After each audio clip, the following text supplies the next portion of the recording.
katoda, may natutulog rider dyan, oh. Nakikita nyo yan. Siguro sa sobrang pagod, kuya. Tara, lapitan natin.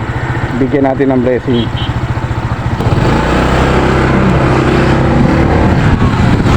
Ano nangyari sa'yo? Papahinga ka lang? Bakit? Inantok ka? Kanina ka ba dyan?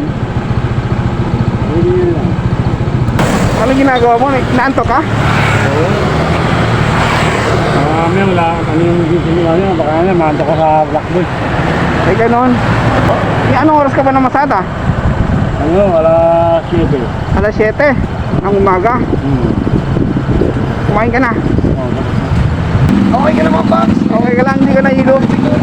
Hindi ka na high blood? Baka high blood ka? Agad ka siguro. Ano oras ka bumiyahe, Pax? 7.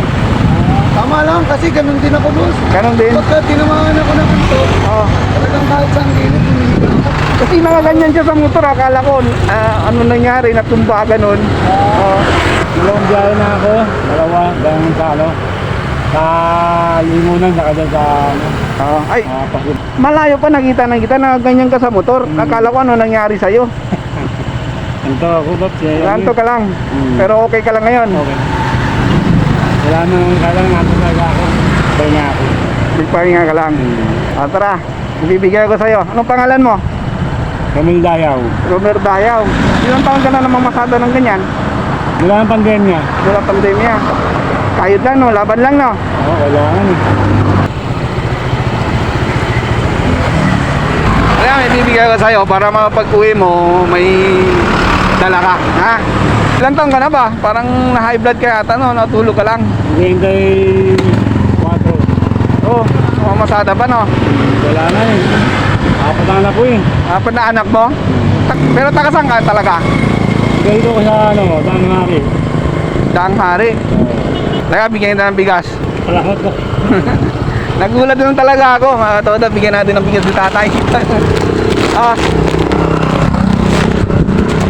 Salamat po.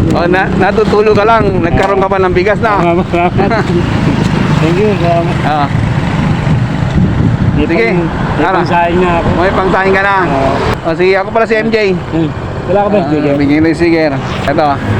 Pagod ako sa biyahe. Pagod ka sa biyahe, no? Salamat, Pap. Sige, ingat ha. Laban lang. Kailangan. Kailangan ba? Pag nag-aaral ko. Sige. Sige, bye-bye. Peace out.